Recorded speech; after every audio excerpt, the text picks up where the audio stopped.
ছুটির সময় আর কি। তো হচ্ছে গিয়ে বাচ্চারা বের হবে, তো আমরা তো হচ্ছে একটু দ্বারা ওদেরকে বের করে দেই। তো আমি হচ্ছে গিয়ে যারা ফর্ম টিচার তারা ক্লাসে ঢুকছে, আমি হচ্ছে টিচার রুমে আসলাম আর কি। যেহেতু হচ্ছে লাঞ্চের সময়, এখন একটু হাত পা করে হচ্ছে লাঞ্চ করবো, অনেকে নামাজে যাবে, এরকম একটা প্রস্তুত সময় আর কি। এমন সময় হঠাৎ করে বিকট শব্দ হলো, আগুনের ফুলকি।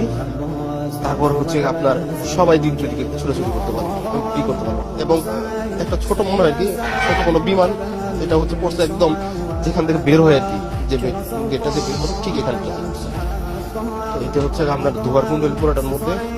তারপরে হচ্ছে কি আপনার এই দক্ষিণ সাইডের যে গ্রিল, এটা হচ্ছে গিয়ে একজন টিচার ছিল আমাদের সাইন্স স্যার, হচ্ছে গিয়ে খুব চেষ্টা করে আপনার একটা গ্রিল ছুটান আর বাইরে থেকে কিছু সাহায্য করে। এই অল্প একটু জায়গা দিয়ে আমরা কয়েকজন বের হই, তার পরবর্তীতে হয়তো ফায়ার সার্ভিস